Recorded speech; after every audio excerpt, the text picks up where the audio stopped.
bâton de chaise signifie mener une vie agitée, désordonnée.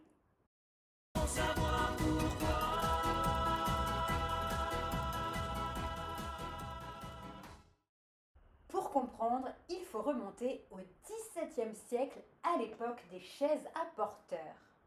Dans la rue, pour éviter les queues derrière les charrettes et les carrosses, se faufiler dans les ruelles, voyager léger mais sans mettre le pied dans la boue, rien de tel qu'une chaise à porteur.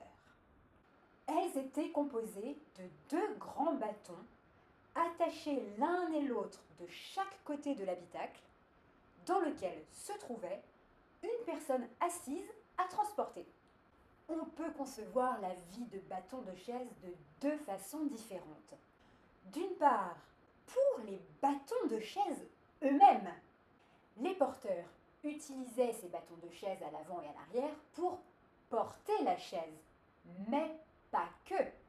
Les bâtons étaient soulevés pour porter la chaise, puis tirés pour laisser monter et descendre le passager, puis posés dans l'attente d'un prochain voyage.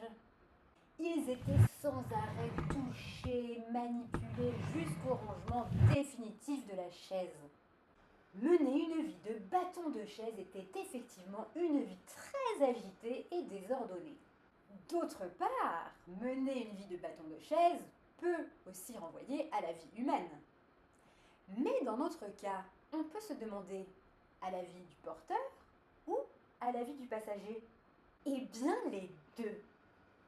L'utilisation de la chaise à porteur était pratique pour se rendre discrètement dans des lieux de débauche, comme les maisons de jeu, les bordels, etc. Les porteurs en perpétuel déplacement s'activaient déjà à faire les manipulations des bâtons comme évoqué précédemment, tout en attendant le retour de leurs passagers dans des quartiers sombres.